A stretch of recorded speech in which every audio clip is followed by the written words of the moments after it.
Hello student, myself RC Deviwal, senior chemistry faculty CLC Sikar.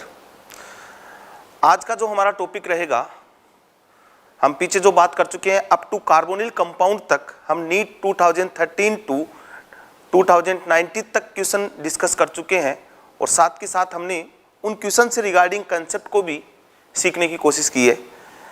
ये जितने भी वीडियो आप जो देख रहे हैं वो हमारे सीएलसी सीकर के पेज पे, आप सीएलसी सीकर फेसबुक पे देख सकते हैं, सीएलसी सीकर यूट्यूब पे देख सकते हैं। वहाँ पे आपको ऑर्गेनिक, इनऑर्गेनिक, फिजिकल केमिस्ट्री तीनों के आपको सॉल्यूशन मिल जाएंगे। आज का जो हमारा फाइनल लेक्चर है उसमें हम बात करेंगे N containing compound, nitrogen containing compound की, साथ में पॉलीमर की, बायोमोलिक्यूल की और केमिस्ट्री इन एवरीडे लाइफ में जो क्वेश्चंस आए हुए हैं उनके बारे में हम डिस्कस करेंगे। तो सबसे पहले स्टार्ट करते हैं, नाइट्रोजन कंटेनिंग कंपाउंड्स में कौन कौन से क्वेश्चन आए हुए हैं। सबसे पहला क्वेश्चन है, इन द रिएक्शन NO2, एक आपको कंपाउंड दिया हुआ है और ए आपको रिएजेंट पूछा है कि इसको इसमें चेंज करना है, इसके लिए ए क्या हो सकता है। तो आपको पता होगा कि जो डाईएजोनियम सोल्ट है, मैं साइड में यहाँ रिएक्शन बता रहा हूँ, जो डाईएजोनियम सोल्ट है इसको यदि आपको बेंजीन रिंग में कन्वर्ट करना है, मतलब यहाँ इसका रिडक्शन करवाना है और हाइड्रोजन यहाँ पे ऐड करना है, बेंजीन अगर बनाना है, इस क्वेश्चन में भी यही किया है, इस ग्रुप की जगह H आया है। तो उसके लिए डिफरेंट रिएजेंट हम यूज में ले सकते हैं और डिफरेंट रिएजेंट कौन कौन से हैं वो आप देख सकते हैं कि आप ले सकते हो H3PO2 यूज में ले सकते हो, C2H5OH यूज में ले सकते हो, HCOH यूज में ले सकते हो। ये तीनों ही रिएजेंट डाईएजोनियम सोल्ट को बेंजीन रिंग में कन्वर्ट करते हैं। ऑप्शन चेक करते हैं, पहला H3PO2 and H2O definitely convert करेगा, फर्स्ट सही है। H+H2O हाइड्रोलाइसिस नहीं, इसमें क्या बनेगा, अगर ये डालोगे तो फिनोल बनता है, डाईएजोनियम सोल्ट के साथ रिएक्शन करते हैं। तो यहाँ अगर उसमें बात करें तो वहाँ इससे रिएक्शन कराओगे तो ये वाला प्रोडक्ट बन जाएगा आपके पास NO2 Br और OH, ये वाला प्रोडक्ट बन जाएगा, बट ये नहीं बनाना हमें। HgSO4 H2SO4 एल्काइन का हाइड्रेशन होता है, इसका यहाँ कोई मीनिंग नहीं है। Cu2Cl2 in presence of HCl, ये गाटरमान रिएक्शन होती है, Cl जोड़ता है, तो इसका भी यहाँ कोई मीनिंग नहीं है। तो इस क्वेश्चन का जो करेक्ट आंसर जो जाएगा वो जाएगा first is correct answer. Next,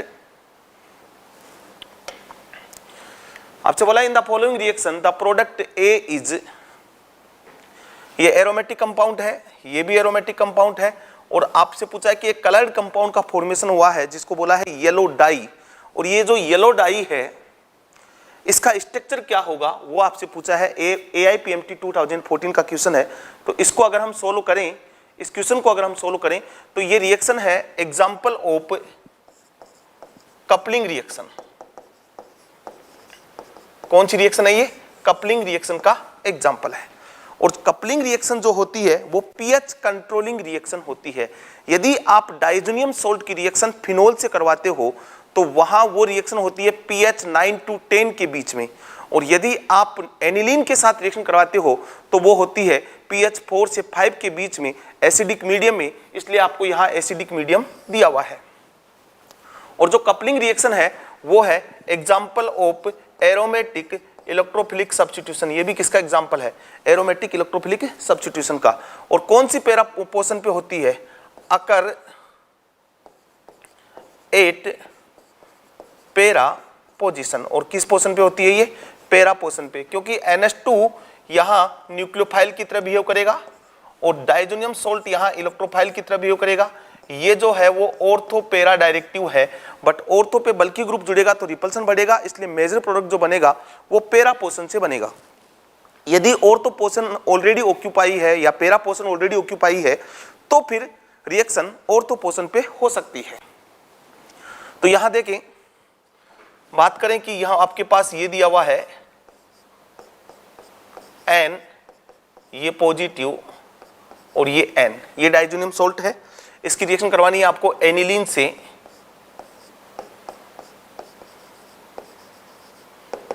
और ये एनिलीन ऑर्थो पैरा डायरेक्टिव, इसकी पैरा पोजीशन ये है। तो देखो ये इलेक्ट्रॉन यहां से यहां, ये इस पे अटैक करेगा और ये इलेक्ट्रॉन यहां से यहां, जैसे ये इलेक्ट्रॉन जाएंगे इस पे पॉजिटिव चार्ज आएगा, इलेक्ट्रोफाइल जनरेट हो जाएगा। तो पहला जो प्रोडक्ट बनेगा वो ये बनने वाला है, मैं इसको पीएच से रिप्रेजेंट कर देता हूं, PHN डबल बॉन्ड N, और ये इधर इस रिंग से जुड़ चुका है, और ये NH2, और यहां अगर बात करें तो इस पोजीशन पे आ गया आपके पास positive charge.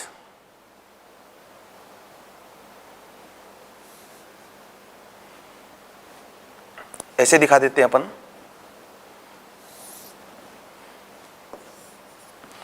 PHN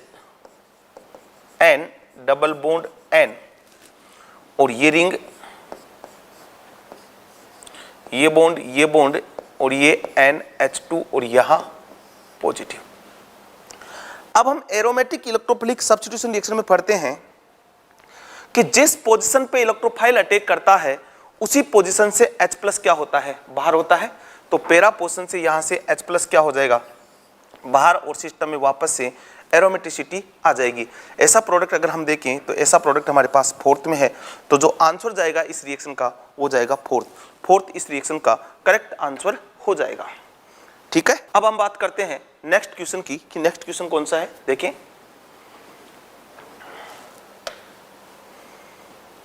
the correct statement regarding A carbonyl compound with A hydrogen atom on it's alpha carbon.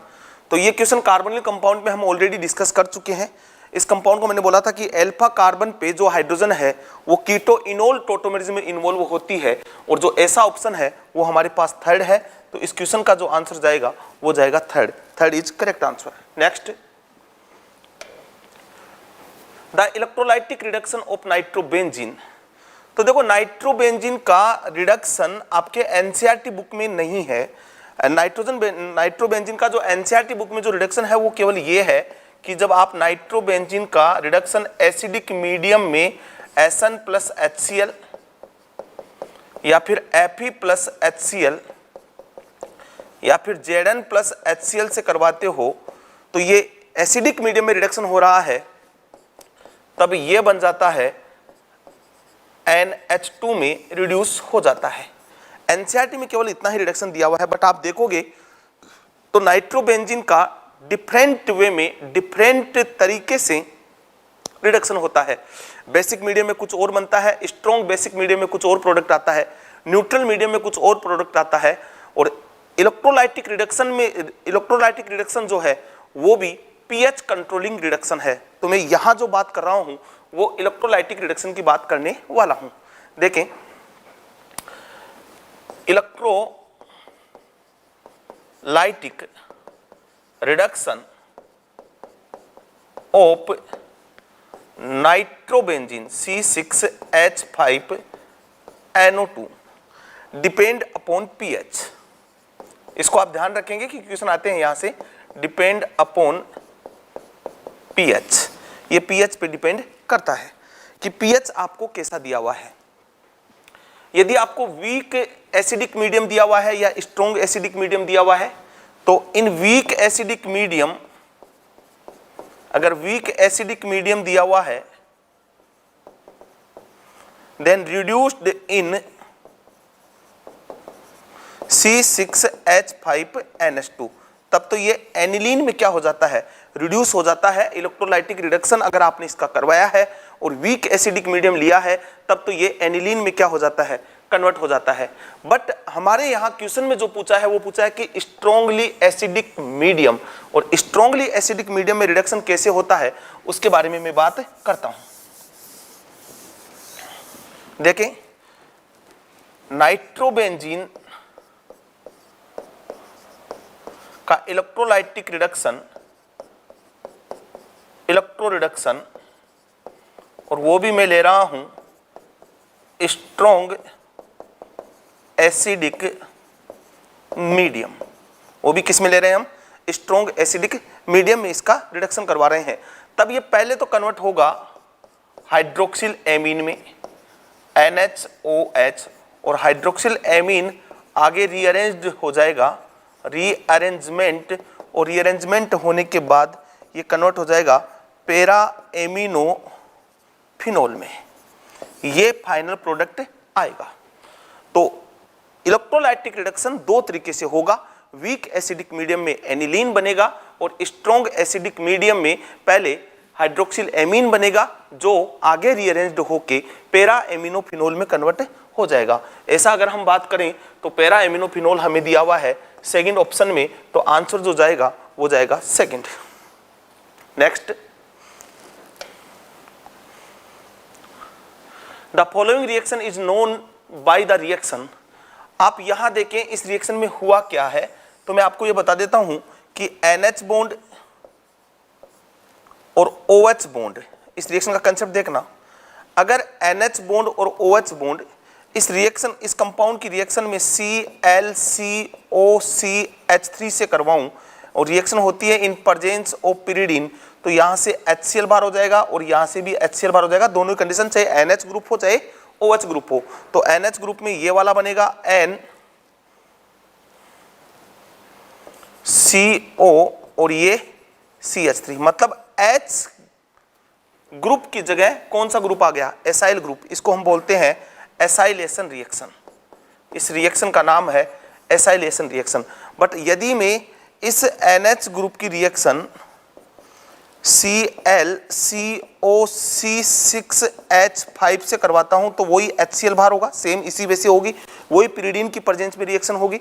जो प्रोडक्ट बनेगा वो बनेगा NCO6H5। यहां तो एसाइल ग्रुप जुड़ा था इसलिए एसाइल बोला है, यहां बेंजोइल ग्रुप जुड़ा है इसलिए इस रिएक्शन का नाम है बेंजोइलेशन, या फिर इस रिएक्शन का एक और नाम है वो है SBR, मतलब सोटन बोमान रिएक्शन। जब बेंजोइलेशन होता है तो उस रिएक्शन को हम बोलते हैं सोटन बोमान रिएक्शन। तो आप यहां से देखें ये जो H है यहां से HCl बाहर हुआ है और ये वाला ग्रुप आया है, बेंजोइलेशन हुआ है। इस रिएक्शन का नाम है वो है सोटन बोमान रिएक्शन, इसलिए आंसर जो जाएगा वो जाएगा third, Schotten Baumann reaction. Next, the correct statement regarding the basicity of aryl amine. तो इस क्वेश्चन को भी हमने GOC वाले चैप्टर में हमने डिसाइड ऑलरेडी हमने इसको डिस्कस किया है। वहां मैंने ये बोला है कि एराइल एमीन जो है, ये एराइल एमीन जो है मतलब एरोमेटिक एमीन जो है वो लेस बेसिक होती है कंपैरेटिव टू एलिफेटिक एमीन से। लेस बेसिक क्यों होती है? क्योंकि नाइट्रोजन के लोन पेयर रिंग के साथ क्या दिखा रहे हैं, रेजोनेंस दिखा रहे हैं, और रेजोनेंस दिखा रहे हैं तो जो कमिंग जो प्रोटॉन है उसको इजीली अवेलेबल नहीं होते। या फिर मैं ऐसे बोल सकता हूं कि यदि नाइट्रोजन के लोन पेयर डिलोकलाइज हो रहे हैं और दूसरे कंपाउंड से मैं अगर कंपैरिजन करूं जिसमें डिलोकलाइज नहीं हो रहे हैं, तो डिलोकलाइज अगर लोन पेयर हो रहे हैं तो उस कंपाउंड की बेसिसिटी क्या होगी, कम होगी। ऐसा ऑप्शन देखें तो यहां पे हम बोलें कि aryl amine are generally less basic than alkyl amine because the nitrogen lone pair electron are delocalise by interaction with the aromatic ring of pi electron system. तो वहां डिलोकलाइज हो रहे हैं, इसलिए आंसर जो जाएगा वो जाएगा फोर्थ। ओके, ऑलरेडी हम पहले भी इसको डिस्कस कर चुके हैं। नेक्स्ट, ये जो क्वेश्चन है ये अलग ही टाइप का क्वेश्चन है, नीट फेज सेकंड 2016 में आया। In pyrrole the electron density is maximum on. आपको नंबर दिए हुए हैं कि इलेक्ट्रॉन डेंसिटी मैक्सिमम 2 पे है या 3 पे है या 4 पे है या 5 पे है या 1 पे है।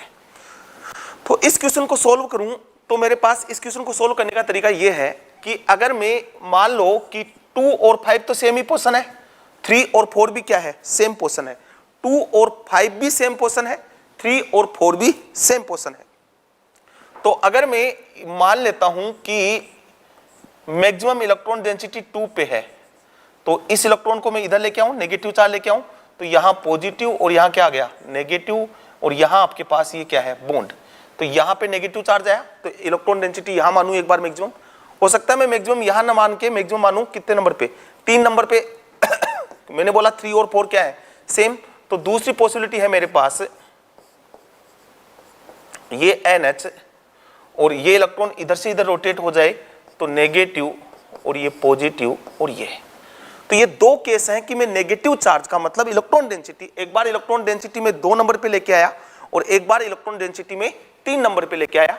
मैं ये बोल रहा हूं, ध्यान रखें 3 और 4 सेम नंबर है, सेम पोजीशन है, 2 और 5 भी सेम पोजीशन है। अब आप देखें यदि नेगेटिव चार्ज यहां है, यहां मैक्सिमम इलेक्ट्रॉन डेंसिटी मानूं तो ये जो पीछे कार्बोकेटायन बचा ये रेजोनेंस से क्या हो रहा है, स्टेबलाइज हो रहा है, और हेव या फिर मैं बोल दूं कि स्टेबलाइज स्टेबलाइज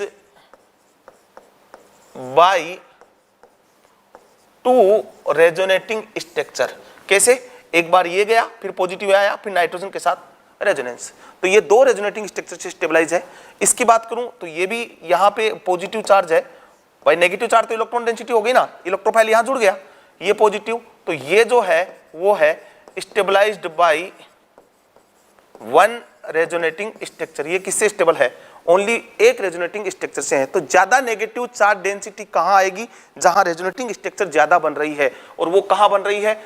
2 नंबर पे नेगेटिव चार्ज लेने पे रेजोनेटिंग स्ट्रक्चर ज्यादा बन रही है। इसका मतलब मैक्सिमम इलेक्ट्रॉन डेंसिटी 2 पे और 5 पे है, तो ऐसा ऑप्शन अपने पास थर्ड है। तो आंसर जो जाएगा वो जाएगा थर्ड। ओके, अच्छा क्वेश्चन है next. Which one of the following nitro compound does not react with nitrous acid? तो देखो नाइट्रस एसिड जो है, नाइट्रस अम्ल जो है वो होता है HNO2, और इसको हम इस रिएजेंट को यूज लेते हैं 1 degree 2 degree 3 degree nitro compound में डिस्टिंग्विश करने के लिए। आपने अगर एल्कोहल का टेस्ट पढ़ा होगा, विक्टर में टेस्ट, तो उसमें देखा होगा पहले एल्काइल आयोडाइड बनाते हैं, उसके बाद एल्काइल आयोडाइड से हम नाइट्रो कंपाउंड बनाते हैं, फिर नाइट्रो कंपाउंड की रिएक्शन नाइट्रस एसिड से करवाते हैं, तो डिफरेंट कंपाउंड के डिफरेंट कलर आते हैं, उससे हम 1 डिग्री 2 डिग्री 3 डिग्री एल्कोहल में डिस्टिंग्विश कर सकते हैं। ये कंसेप्ट से उसी से रिगार्डिंग है, 1 डिग्री 2 डिग्री 3 डिग्री एल्कोहल में हम यहाँ भी डिस्टिंग्विश कर सकते हैं। देखो बट ये HNO2 के साथ रिएक्शन क्या होती है कि ये जो है CH3 और ये NO2, ये जो H क्या है? एसिडिक नेचर की है, acidic in nature. 1 degree nitro compound तो एसिडिक नेचर का होगा। अब अगर बात करें 1 डिग्री नाइट्रो कंपाउंड में, देखो अगर एसिडिक हाइड्रोजन प्रेजेंट है तो रिएक्शन हो जाएगी, एसिडिक हाइड्रोजन नहीं है तो रिएक्शन नहीं होगी। रिएक्शन होगी कैसे? ये NO2 CH और ये RH और ये NO2, ये बोला मैंने 1 डिग्री, और नाइट्रस एसिड है OHNO2, यहाँ से H2 क्या हो जाएगा? बाहर, और ये 1 डिग्री के साथ यहाँ जो कंपाउंड बनेगा वो बनेगा RCHNO2, और ये यहाँ पे HNO2 सॉरी,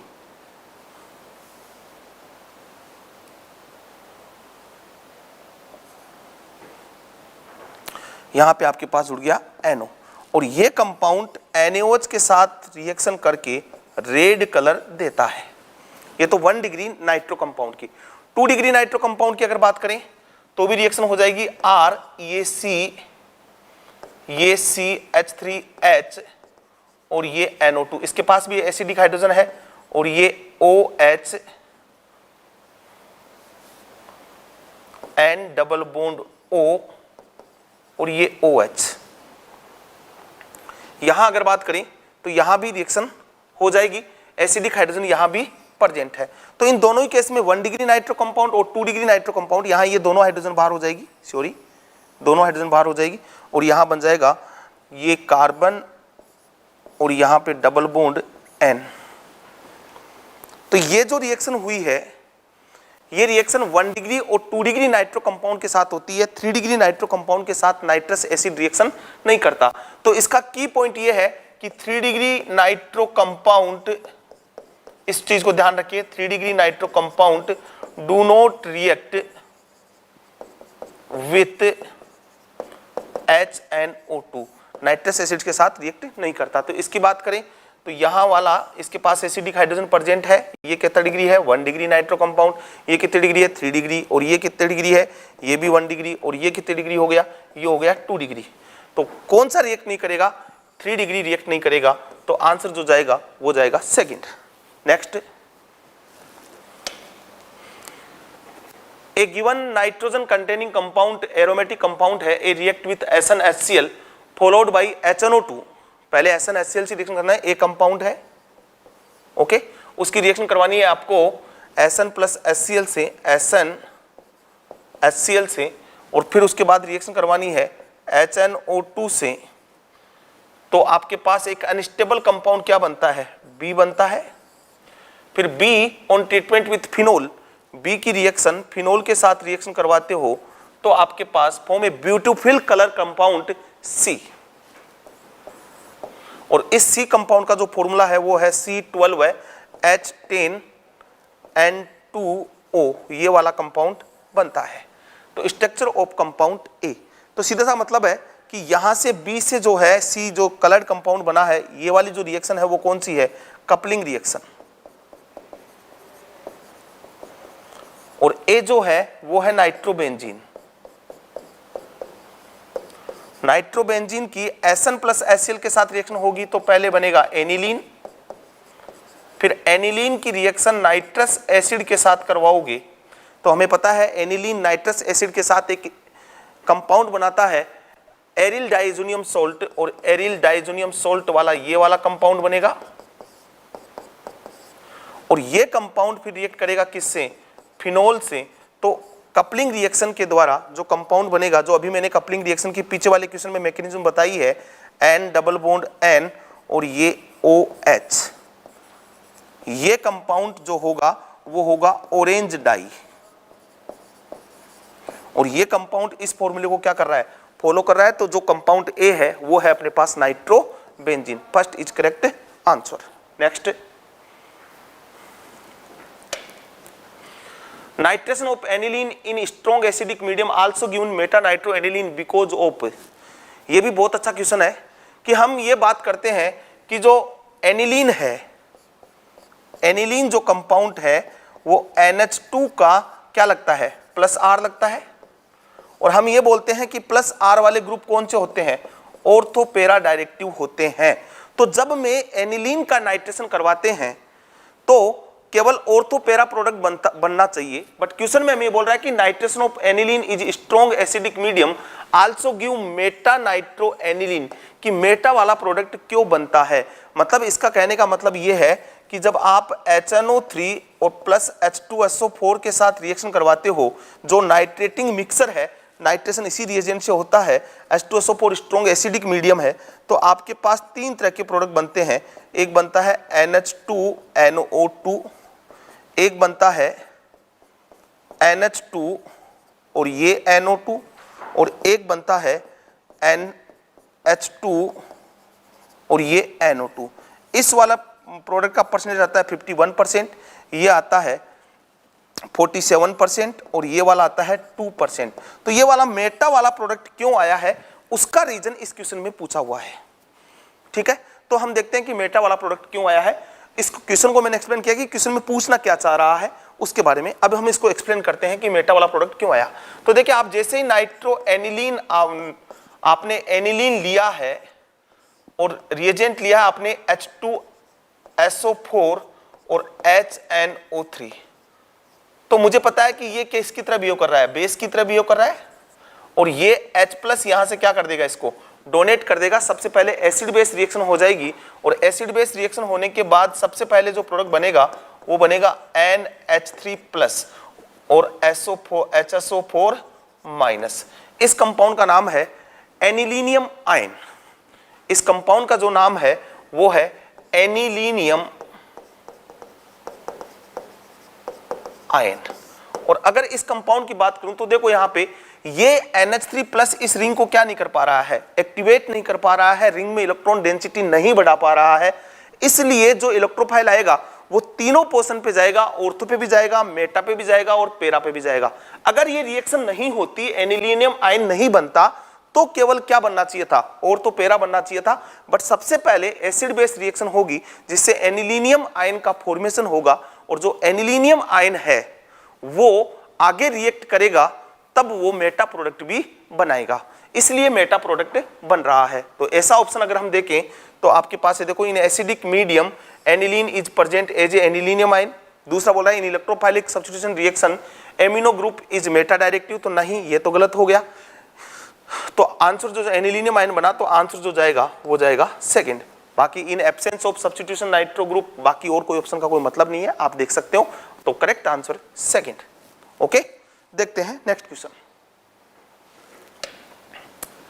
ये कंपाउंड दिया है, स्ट्रॉन्ग हीट किया है, वेल नोन रिएक्शन है। सबसे पहले इस कंपाउंड की अगर मैं बात करूं तो इस कंपाउंड का नेमिंग आपको पता होना चाहिए। इस कंपाउंड का नाम है वो है थैलिक एसिड। इस कंपाउंड का नाम जो है वो थैलिक एसिड। अमोनिया के साथ रिएक्शन होगी तो सबसे पहले बनेगा COH और ये COH, ये थैलिक एसिड है, इसकी अमोनिया के साथ रिएक्शन होगी H2NH और ये H2 यहां से H2O क्या हो जाएगा, यहां से बाहर हो जाएगा।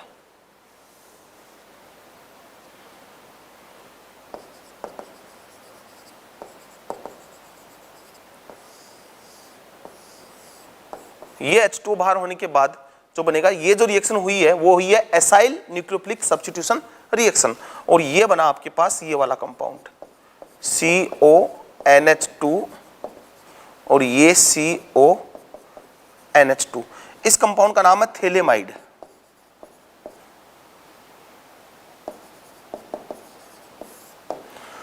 स्ट्रॉन्गली हीट किया है तो यहां से भी NH3 क्या हो जाएगा, बाहर हो जाएगा, और यहां से NH3 बाहर होने के बाद जो कंपाउंड बनेगा वो ये वाला बनेगा CONH और ये CONH, और इस कंपाउंड का नाम है थैलेमाइड, जिसको हम गैब्रियल थैलेमाइड सिंथेसिस रिएक्शन में यूज लेते हैं। This is reagent for Gabriel phthalimide synthesis, और गैब्रियल थैलेमाइड सिंथेसिस में हम 1 डिग्री एमीन बनाने का मेथड है। तो आंसर अगर हम चेक करें तो ऐसा आंसर हमारे पास 4th है, तो 4th is correct answer. Okay, next देखते हैं। The correct order of basic strength of methyl substituted amine in aqueous solution. तो देखें, अगर एमीन की बेसिसिटी एक्वस सॉल्यूशन में, basicity of aqueous solution depend upon following factor।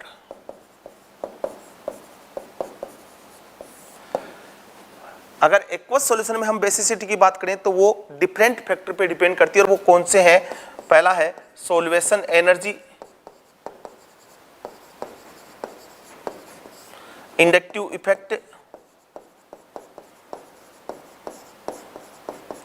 और एक है स्टेरिक हिंड्रेंस,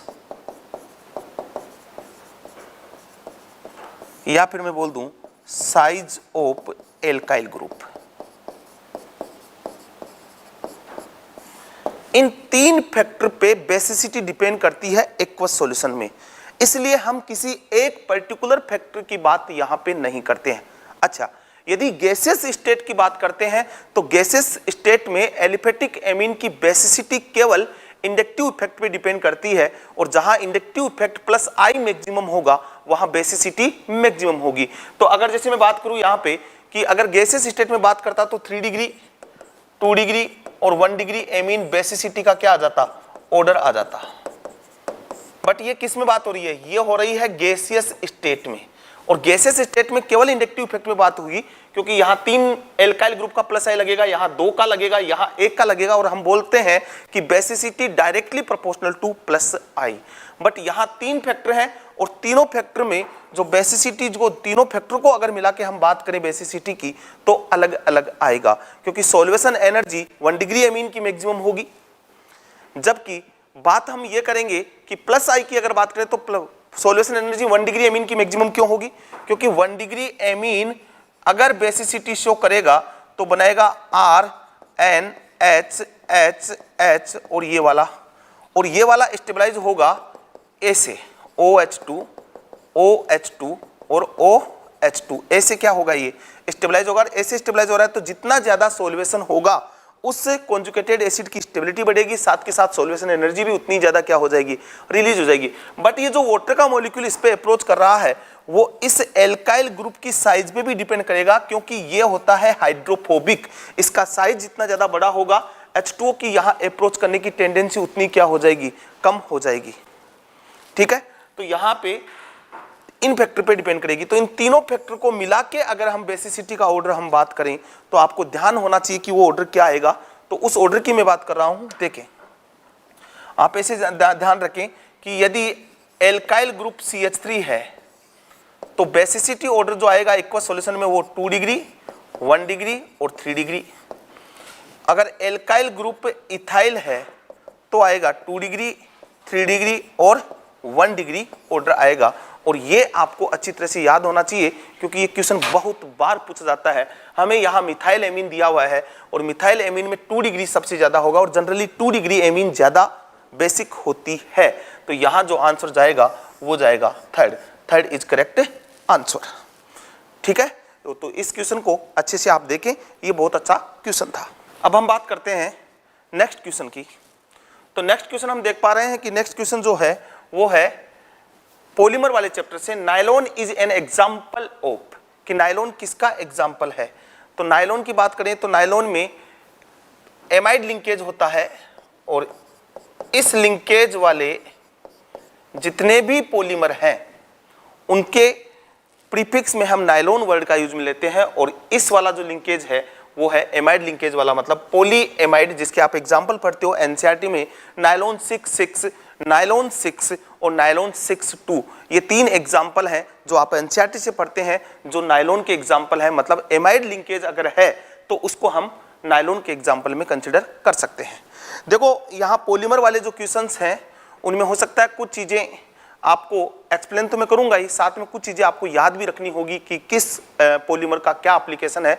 और बायोमोलिक्यूल, पॉलीमर और केमिस्ट्री इन लाइफ, इनसे हर साल 3 से 4 क्वेश्चन यहाँ से आते हैं। तो इन चैप्टर्स को आप ढंग से रिवाइज करें और ढंग से इनको लर्न करें। ओके, नेक्स्ट क्वेश्चन की हम बात करते हैं।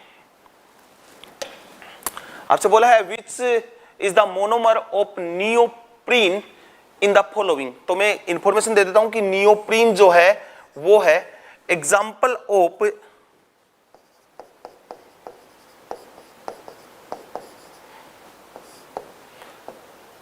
Synthetic rubber. तो ये अदर इंफॉर्मेशन भी आप ध्यान रखें कि नियोप्रीन जो है वो सिंथेटिक रबर का एग्जाम्पल है। और नियोप्रीन बनता कैसे है आप देखें, आइसोप्रीन जो है भाई ये लू में CH2 डबल बॉन्ड CH और CH3 डबल बॉन्ड CH2, ये है आइसोप्रीन। और आइसोप्रीन जो एग्जांपल है वो है नेचुरल रबर की मोनोमेरिक यूनिट का। नेचुरल रबर की मोनोमेरिक यूनिट होती है आइसोप्रीन। और यदि इस CH3 को यहां से अगर मैं रिमूव करूं और इसकी जगह अगर मैं लगा दूं Cl, तो इस कंपाउंड का जो नाम बनता है वो हो जाता है क्लोरोप्रीन। और इसका जब पॉलीमराइजेशन होता है तो आपको पॉलीमराइजेशन मतलब ये इलेक्ट्रॉन इधर शिफ्ट हो जाएंगे, ये आगे बॉन्डेड हो जाएगा। तो यहां इसके पॉलीमराइजेशन से जो बनेगा वो CH2 CH double bond Cl और CH2, इस रबर को हम बोलते हैं नियोप्रीन या पॉलीक्लोरोप्रीन। तो यहां बोला है कि which is the monomer of neoprene. तो नियोप्रीन का जो मोनोमर है वो ये वाला एग्जांपल हो जाएगा जिसको मैंने बोला है क्लोरोप्रीन। तो आपको 2 यूनिट मैंने बताई है। अगर आपको आइसोप्रीन की स्ट्रक्चर आती है तो इस Cl की जगह CH3 लगाओ, तो आइसोप्रीन और CH3 को हटा के Cl लगा दोगे तो वो क्लोरोप्रीन बन जाएगा। तो इसका आंसर जो जाएगा वो जाएगा फर्स्ट। नेक्स्ट क्वेश्चन देखते हैं क्या है। विच one of the following is an example of thermosetting polymer on the basis of intramolecular forces. Polymer के क्लासिफिकेशन की बात करते हैं तो इंट्रामोलिकुलर फोर्सेस के बेस्ड पे पॉलीमर को 4 पार्टों में क्लासिफाई किया गया है। आपने देखा होगा इलास्टोमर्स, फाइबर्स, थर्मोप्लास्टिक और थर्मोसेटिंग, ये 4 पार्टों में डिवाइडेड किया गया है। तो सबसे पहला जो दिया हुआ वो रबर दिया हुआ है और अभी हमने इसके बारे में बात की है कि ये किसका एग्जाम्पल है। दिस इज नियोप्रीन और ये क्या है आर्टिफिशियल रबर। तो ये किसका एग्जाम्पल हो गया, ये एग्जाम्पल हो गया इलास्टोमर्स का।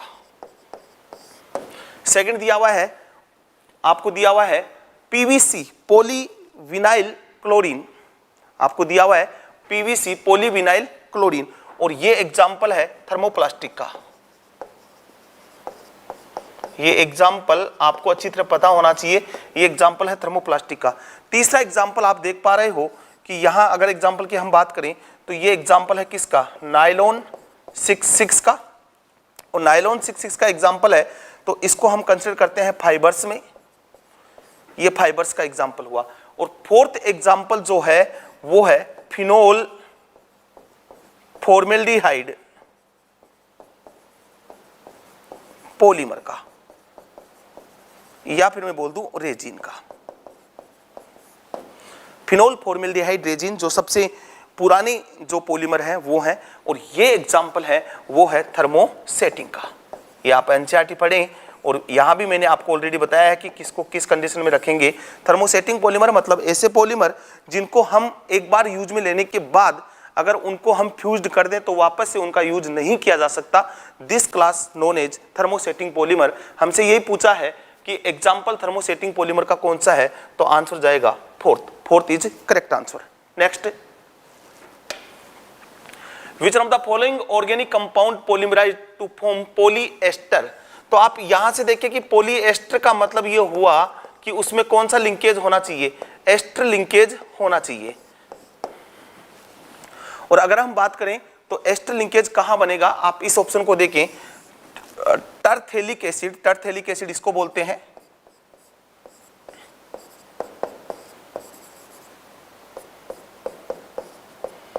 दिस इज टरथेलिक एसिड, ये टरथेलिक एसिड है, और इसकी रिएक्शन करवाइए इथाइलिन ग्लाइकोल से, तो OHCH2 और CH2OH।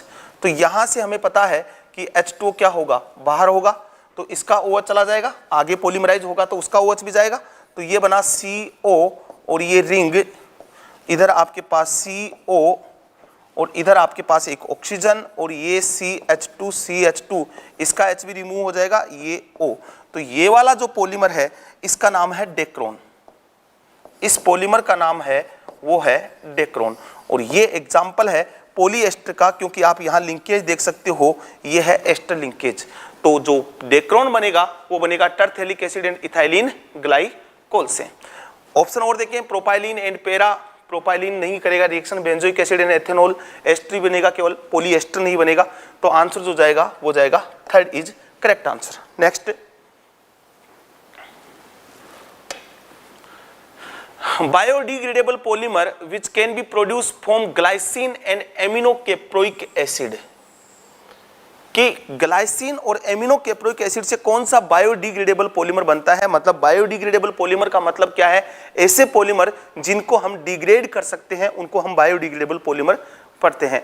आपके एनसीईआरटी में बायोडिग्रेडेबल पॉलीमर के दो एग्जांपल दिया हुआ है, एक PHBV पॉलीहाइड्रोक्सीको ब्यूटायरेट वेलेरेट, ये एग्जांपल दिया हुआ है, एक दिया हुआ है नाइलोन 26, ये वाले एनसीईआरटी में एग्जांपल दिए हुए हैं। अब हम बात हैं ग्लाइसिन, तो आपको पता है कि ग्लाइसिन का स्ट्रक्चर क्या होता है, ग्लाइसिन होता है वो होता है NH2 और ये CH2 और ये COH, इसको हम बोलते हैं ग्लाइसिन। फिर आपसे बोला है एमिनोकेप्रोइक एसिड, एमिनोकेप्रोइक एसिड का फॉर्मूला होता है HNH और ये CH2 और ये COH, this is aminocaproic acid. Polymerisation होगा N, तो यहां से ये H2 बाहर होगा, एमाइड लिंकेज आएगा, इधर से जब पॉलीमराइजेशन होगा तो ये H भी चला जाएगा, आगे बढ़ेगा तो इधर तो बचा NH और ये CH2CO NH CH2 और ये CO, ये OH भी आगे निकल जाएगा, तो ये वाला पॉलीमर बनेगा। इस पॉलीमर की बात करें तो इधर देखो कितने कार्बन है, 2 कार्बन, इधर कितने कार्बन है, 6 कार्बन, तो इसका नाम हो जाएगा नाइलोन। तो क्यों बोला, क्योंकि एमाइड लिंकेज है, 2 और 6, 2 इधर वाले कार्बन को रिप्रेजेंट कर रहा है, 6 इन कार्बन को रिप्रेजेंट कर रहा है, तो नाइलोन 2,6 बना है। तो यहां जो एग्जांपल आएगा nylon 2 nylon 6, second is correct answer. Okay, next, caprolactam is used for the manufacture of. तो सबसे पहले आपको यह पता होना चाहिए कि कैप्रोलैक्टम का स्ट्रक्चर क्या होता है। तो कैप्रोलैक्टम हम इस कंपाउंड को बोलते हैं,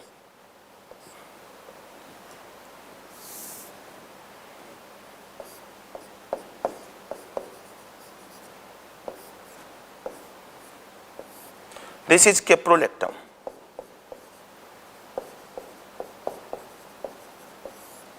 इस कंपाउंड को हम कैप्रोलैक्टम बोलते हैं।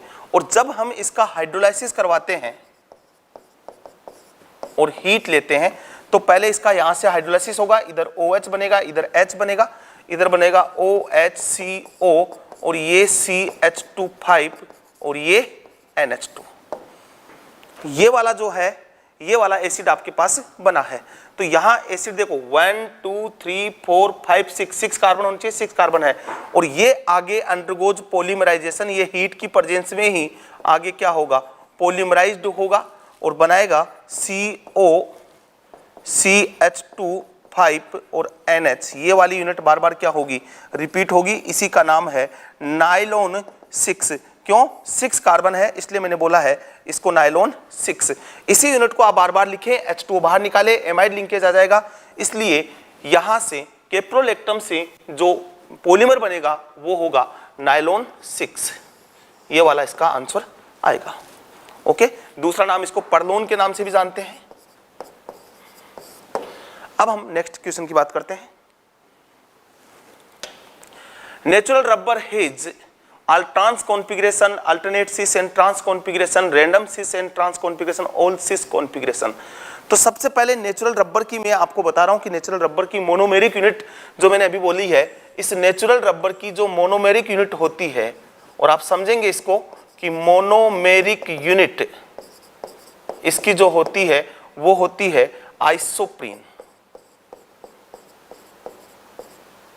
और आइसोप्रीन का स्ट्रक्चर मैंने बोला है कि CH2 डबल बॉन्ड CH और CH3 डबल बॉन्ड CH2। और जब ये पॉलीमराइज होता है तो एडिशन पॉलीमराइजेशन होगा, और जब ये पॉलीमराइज होगा तो ये ऐसे बनेगा। आप इसको थोड़ा सा समझेंगे अब कि ये डबल बॉन्ड शिफ्ट हुआ, ये डबल बॉन्ड शिफ्ट हुआ, तो यहाँ से वैलेंसी फ्री हो गई और इधर से वैलेंसी फ्री हो गई। तो आप देखें ये CH2 वैलेंसी फ्री हुई, फिर ये कार्बन और ये H इस पे लगा हुआ है, और यहाँ पे क्या आ गया, डबल बॉन्ड। इधर से अगर बात करें तो एक तरफ तो आ गया कार्बन और एक CH2 और ये CH3, एक यूनिट मैंने ये बोली। दूसरी यूनिट अगर मैं लिखूं तो ये CH2, ये कार्बन और ये H डबल बॉन्ड कार्बन और ये CH2 और ये CH3, ये यहां से क्या हो जाएगा, जुड़ जाएगा।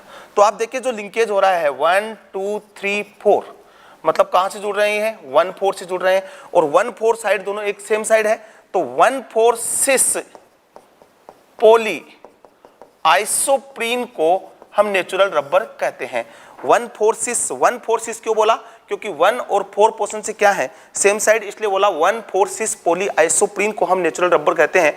और देखो यहां भी सिस कॉन्फ़िगरेशन है, यहां जुड़ा, यहां जुड़ा, यहां जुड़ा, यहां जुड़ा, मतलब हैव सिस कॉन्फ़िगरेशन। अगर ट्रांस होता तो हम उसको एक स्पेशल नाम देते हैं घाटा पार्चा, और अगर सभी सिस कॉन्फ़िगरेशन में है तो हम उसको बोलते हैं नेचुरल रबर। तो सभी जो लिंकेज है वो सिस कॉन्फ़िगरेशन में है, तो आंसर जाएगा वो जाएगा 4th, ऑल सिस कॉन्फ़िगरेशन। ओके, नेक्स्ट, ये पॉलीमर से रिलेटेड थे। अब जो क्वेश्चन है वो रिलेटेड है किससे, वो है बायोमोलिक्यूल से। D glucose react with hydroxyl amine. You know hydroxyl amine जो है वो बोलते हैं H2NOH को, और हाइड्रोक्सिल एमीन कार्बोनिल कंपाउंड के साथ रिएक्शन करता है, तो यहां से H2 क्या होता है, बाहर होता है, और क्या बनाता है, ऑक्सिम्स बनाता है। ओके, ये रिएक्शन कार्बोनिल कंपाउंड वाली रिएक्शन है। यहां में बोला है कि D glucose react with hydroxyl amine and yield an oxime, the structure of oxime would be. तो सबसे पहले डी ग्लूकोज की आपको क्या बनानी पड़ेगी, स्ट्रक्चर बनानी पड़ेगी। एल्डिहाइड ग्रुप होता है, तो देखें डी ग्लूकोज की स्ट्रक्चर बनाए तो C डबल बॉन्ड OH, ये एल्डिहाइड ग्रुप, और यहां आपका ये CH2OH। बाकी जो ग्रुप लगे हैं वो ऐसे लगे रहते हैं, ये OH H OH H OH H OH H। This is D glucose, इसको हम बोलते हैं डी ग्लूकोज। मतलब ये स्ट्रक्चर आपके पास होनी चाहिए। इसकी रिएक्शन करवाई आपने हाइड्रोक्सिल एमीन से NH2 और ये OH, तो मैं बोल रहा हूं ये H2 क्या होगा, बाहर, जैसे वहां मैंने किया है। तो आपके पास जो प्रोडक्ट बनेगा वो बनेगा HC डबल बॉन्ड NOH। बाकी ग्रुप एजिट रह गए, ये OH, ये OH H, ये OH H OH H और ये OH और ये H, ये वाला बनेगा ग्लूकोऑक्सिम। इसकी स्ट्रक्चर हमें चेक करनी है, तो आप इसमें देखिए 3 OH इस साइड होने चाहिए। तो 3 OH अगर इस साइड हम देखें तो फर्स्ट वाले ऑप्शन में नहीं है, सेकंड वाले में नहीं है, अगर इसकी बात करें तो यहाँ भी नहीं है, बट इसमें अगर हम देखें तो ये ऑप्शन सेट हो रहा है। तो आंसर जाएगा वो जाएगा फोर्थ। अब हम बात करते हैं नेक्स्ट क्वेश्चन की। अब देखते हैं next question, which of the following hormones is product under the condition of stress which glycogenolysis in the liver of human beings. निम्न में से कौन सा हार्मोन तनाव की स्थिति में मानव यकृत में ग्लाइकोजिनेसिस उद्दीपित करता है। देखो सभी बायो के स्टूडेंट हो, ये सब आप बायोलॉजी में भी पढ़ते हो। यहाँ जब स्ट्रेस होता है तो कौन सा हार्मोन स्टिम्युलेटेड होता है, वो होता है एड्रेनिल। तो इसका सिंपल सा कंसेप्ट ये है कि इस क्वेश्चन का आंसर आपको याद होना चाहिए कि एड्रेनिल इसके में काम में आता है, तो आंसर जो जाएगा वो जाएगा थर्ड। अब हम बात करते हैं नेक्स्ट क्वेश्चन की।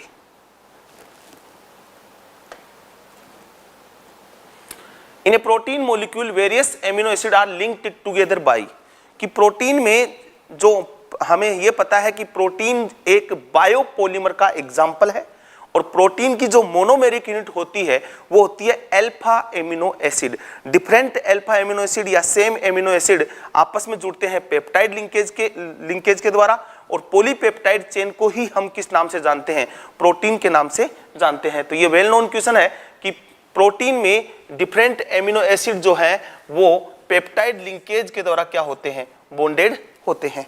तो आंसर जाएगा वो जाएगा सेकंड। नेक्स्ट,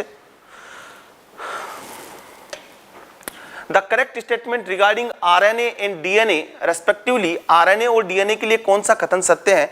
तो हमें पता है कि आरएनए और डीएनए में अगर हम बात करें तो पहला ऑप्शन बोल रहा है the sugar component in RNA is ribose, सही बात है यहां तक तो, and the sugar component in DNA is two deoxyribose, ये बात भी सही है। तो पहला स्टेटमेंट तो सही है, आगे वाले को चेक कर लेते हैं।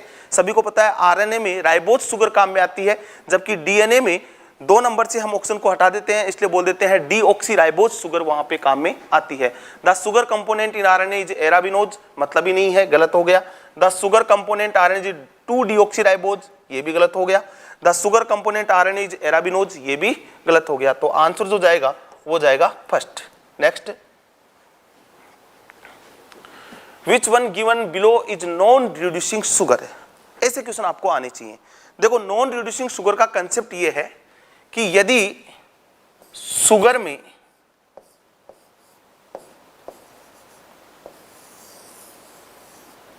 ये ग्रुप प्रेजेंट है, मतलब इसको हम बोलते हैं हेमी एसिटेल प्रेजेंट, देन उसको हम बोलेंगे रिड्यूसिंग शुगर। तो उसको हम क्या बोलेंगे, रिड्यूसिंग शुगर। और ऐसा ग्रुप अगर आप स्ट्रक्चर देखेंगे तो ये वाला जो ग्रुप है वो ऑल मोनोसेकेराइड, सभी मोनोसेकेराइड में होगा, लैक्टोज में होगा, माल्टोज में होगा, बट सुक्रोज में ये लिंकेज नहीं होता है। तो हेमी एसिटेल अगर ग्रुप प्रेजेंट है, हेमी एसिटेल इसको बोलते हैं जहां से फ्री एल्डिहाइड ग्रुप जनरेट हो सकता है, और अगर ऐसा ग्रुप अगर आपके पास है ऑक्सीजन और इस पे अगर कार्बन लग गया तो यहां से फ्री एल्डिहाइड ग्रुप जनरेट नहीं होगा, इसको हम बोलेंगे नॉन रिड्यूसिंग शुगर। तो अगर स्ट्रक्चर दी हुई हो तो भी आप आइडेंटिफाई कर सकते हो which one given below is non reducing sugar. तो देखो लैक्टोज मैंने बोला ये रिड्यूसिंग शुगर है, ग्लूकोज मोनोसेकेराइड है रिड्यूसिंग शुगर है, माल्टोज डाइसेकेराइड है बट रिड्यूसिंग शुगर है, सुक्रोज नॉन रिड्यूसिंग शुगर हम इसको कंसीडर करते हैं। तो आंसर जो जाएगा वो जाएगा third is correct answer. Next, which one of the following statement is false, कि आपको स्टेटमेंट दिए हुए हैं कि कौन सा स्टेटमेंट फॉल्स है। पहला है Ca+2 ions are important in blood coating. Definitely bio के स्टूडेंट को ये भी पता होना चाहिए कि Ca+2 आयन ब्लड कोटिंग में एक इंपॉर्टेंट रोल प्ले करते हैं। Ca+2 ion are not important in maintaining the regular beating of the heart. तो ये गलत हो गया स्टेटमेंट, ये इंपॉर्टेंट रोल रखते हैं। Mg+2 ion are important in the green part of plants. आपको पता है क्लोरोफिल जो है वो Mg+2 का कॉम्प्लेक्स है, और क्लोरोफिल बहुत ज्यादा इंपॉर्टेंट पार्ट है। तो ये तो सही है statement, Mg+ ion form a complex with ATP, ये भी सही है। तो आंसर जो जाएगा वो जाएगा इसका सेकंड। और ये question generally belong S block में भी आप इसको देख सकते हैं। नेक्स्ट, एंटीसेप्टिक एंड डिस्इंफिकेंट्स आइदर किल और prevent growth of micro organism, identify which of the following statement is not true. आपको बोला है एंटीसेप्टिक मतलब पूतिरोधी और डिस्इंफिकेंट मतलब विसंक्रामी सूक्ष्म जीवों का विनाश करते हैं या उनकी वृद्धि को रोकते हैं, निम्न में से कौन सा कथन सही नहीं है। नीट 2013 का क्वेश्चन है, देखिए ऑप्शन को पढ़ें। Dilute solution of boric acid and hydrogen peroxide are strong antiseptic. ये पता होना चाहिए कि आप जब एनसीईआरटी पढ़ते हैं तो उसमें साफ साफ लिखा हुआ कि बोरिक एसिड और hydrogen peroxide both are antiseptic, तो ये स्टेटमेंट तो सही है। फिर है disinfectant harm the living tissues, ये भी डेफिनेटली बात है कि डिस्इंफिकेंट लिविंग टिश्यूज को हार्म करते हैं, एंटीसेप्टिक नहीं करते, डिस्इंफिकेंट करते हैं, तो ये स्टेटमेंट भी सही है। ये भी एनसीईआरटी की लाइन है कि 0.2% solution of phenol is an antiseptic while 1% solution act as a disinfectant. ये बात भी सही है कि अगर कंसंट्रेशन में चेंज होगा तो एंटीसेप्टिक डिस्इंफिकेंट बन सकता है, डिस्इंफिकेंट एंटीसेप्टिक बन सकता है, तो ये स्टेटमेंट भी सही है। Chlorine and iodine are used as a strong disinfectant, नहीं भैया, आयोडीन तो एंटीसेप्टिक है, ये तो वेल नोन एग्जांपल है, दिस इज एंटीसेप्टिक। और जो क्लोरीन है वो डिस्इंफिकेंट होता है, हम इसको वाटर में डालते हैं, वाटर को प्योर करते हैं, तो यहां पे हमें फॉल्स स्टेटमेंट पूछा है, तो फॉल्स स्टेटमेंट जाएगा, वो जाएगा फोर्थ फॉल्स स्टेटमेंट हुआ। Next, artificial sweetener which is stable under cold condition only is. देखो एस्पार्टेम जो है वो केवल कोल्ड कंडीशन में ही यूज ले सकते हैं, जैसे हमने कोल्ड ड्रिंक में यूज में ले सकते हैं, ठंडी चीजें बनाने में इस आर्टिफिशियल स्वीटनर का यूज में लेते हैं। रूम टेम्परेचर पे ये स्टेबल है, बट उससे ज्यादा टेम्परेचर पे ये अनस्टेबल है, तो यहाँ यही पूछा है artificial sweetener which is stable under cold condition, ये भी एनसीईआरटी की लाइन से है, तो इसका आंसर जाएगा, वो जाएगा third. Next, which one of the following is not a common component of photochemical smoke. तो आप देखें ओजोन, एक्रोलिन और प्रोक्सी एसिटाइल नाइट्रेट तो फोटोकेमिकल स्मोक के कंपोनेंट है। एनवायरमेंटल केमिस्ट्री का क्वेश्चन है, वो भी इंक्लूड किया है मैंने यहाँ पे। क्लोरोफ्लोरोकार्बन ये वाला इसका कंपोनेंट नहीं है, तो आंसर इसका जाएगा, वो जाएगा fourth. Next, bithionol is generally added to soap as an एडिक्टिव टू फंक्शन एज एन। हमें पता है कि आप जब टाइप ऑफ सोप पढ़ते हैं एनसीईआरटी में, तो उसमें हम कुछ सोप में बायोथायोनल ऐड करते हैं, और हमें यह भी पता है कि बायोथायोनल जो है वो एंटीसेप्टिक प्रॉपर्टी रखता है। तो आप यहाँ देखें कि मिलाया जाता है, इस संयोजी का कार्य क्या है, बायोथायोनल क्या है, एंटीसेप्टिक का काम करता है, इसलिए इसको मिक्स किया जाता है। विच of the following is an analgesic, कि निम्न में से कौन सा एक पीड़ाहारी है, ये पता होना चाहिए। नोवेल्जिन जो है वो एनाल्जेसिक का एग्जाम्पल है। नेक्स्ट,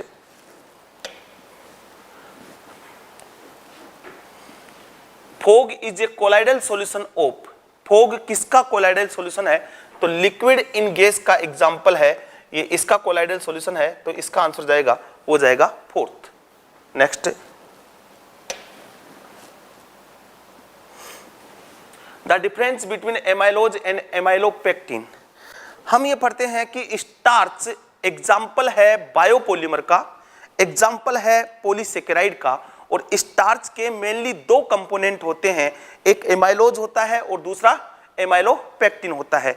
मैं बता दूं, एमाइलोज जो है उसमें तो 1,4 अल्फा ग्लाइकोसाइडिक लिंकेज होता है, वो लीनियर पॉलीमर होता है। रिपीट कर रहा हूं, एमाइलोज जो है वो लीनियर पॉलीमर होता है जिसमें 1,4 ग्लाइकोसाइडिक लिंकेज होता है, जबकि एमाइलोपेक्टिन जो है वो लीनियर पॉलीमर नहीं होता, ब्रांचिंग पॉलीमर होता है, जिसमें 1,4 के साथ साथ 1,6 अल्फा ग्लाइकोसाइडिक लिंकेज भी होता है।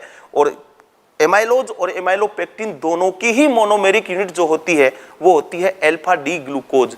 देखते हैं ऑप्शन क्या बोला है, एमाइलोपेक्टिन है 1,4 alpha linkage and 1,6 beta linkage, ये तो गलत हो गया क्योंकि बीटा तो कहीं यूज में नहीं आता है। Amylose is made up glucose and galactose, ये भी गलत हो गया। दूसरा बोला है क्योंकि ग्लूकोज से बनता है, एमाइलोज है 1,4 alpha linkage and 1,6 beta linkage, ये भी गलत हो गया, मैं बोल रहा हूं बीटा लिंकेज तो इसमें होता ही नहीं है। Amylopectin have 1,4 alpha linkage and 1,6 alpha linkage. तो मैं बार बार बोल रहा हूं कि एमाइलोपेक्टिन नॉन ब्रांचिंग पॉलीमर है जिसमें 1,4 और 1,6 दोनों ही अल्फा लिंकेज होते हैं, तो आंसर जो जाएगा वो जाएगा 4th, जबकि एमाइलोज में केवल 1,4 लिंकेज होता है। Next, which of the following compound can form a ज्विट्राइन? ज्विट्राइन कौन सा बना सकता है? तो देखो ज्विट्राइन का कंसेप्ट क्या है, कौन सा कंपाउंड ज्विट्राइन बनाएगा? If compound have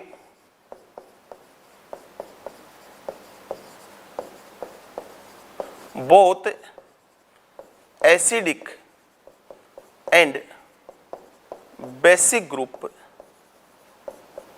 then can be formed zwitter ion. अगर किसी कंपाउंड में एसिडिक और बेसिक दोनों ग्रुप प्रेजेंट है तो वो ज्विटर आयन का फॉर्मेशन कर सकता है। सबसे पहले बेंजोइक एसिड की बात करें तो बेंजोइक एसिड तो ये हुआ। फिर ग्लाइसिन की बात करें तो ग्लाइसिन हमें पता है कि NH2, ये CH2 और ये COH। तो आप देखिए ये एसिडिक है और ये वाला पार्ट कौन सा है? बेसिक। तो यहां से H ये एक्सेप्ट कर सकता है और ये कन्वर्ट होगा, उधर हो जाएगा NH3 प्लस CH2 और ये CO minus. This is zwitter ion. तो आंसर तो अपना सेकंड आ जाएगा। एसिटिनिलाइड, एसिटिनिलाइड इस कंपाउंड को बोलते हैं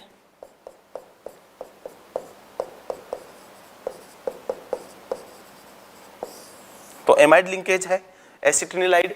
फिर है एनिलीन, एनिलीन इसको बोलते हैं, ये बेसिक है, ये बेस है, केवल बेस है इसमें। बेंजोइक एसिड ये केवल क्या है? एसिड है। और ये जो है वो एम्फोटेरिक है, एमाइड एम्फोटेरिक नेचर की तरह बिहेव करता है। तो यहां हमें ये पूछा हुआ था कि विच of the following compound can form zwitter ion, तो ज्विटर आयन का फॉर्मेशन करेगा ग्लाइसिन, तो आंसर जाएगा second. All amino acid can be form zwitter ion, और ये ज्विटर वो डिपेंड करेगा, आप पढ़ते हो आइसोइलेक्ट्रिक पॉइंट वाले कंसेप्ट से आप इसको समझ सकते हो। ये जो क्वेश्चन थे वो हमने बात की कंप्लीट ऑर्गेनिक केमिस्ट्री के क्वेश्चन जो नीट 2013 टू 2019 तक आए हैं, उनको हमने टॉपिक वाइज डिस्कस किया है। इन सभी क्वेश्चंस के आप organic chemistry, physical chemistry, inorganic chemistry के जितने भी क्वेश्चंस आए हुए हैं उनको हमारे CLC सीकर फेसबुक पेज पे देख सकते हैं, CLC सीकर के यूट्यूब चैनल पे भी आप देख सकते हैं, वहाँ आपको ये सभी वीडियोज अवेलेबल होंगे। Thank you and best of luck for NEET 2020 exam.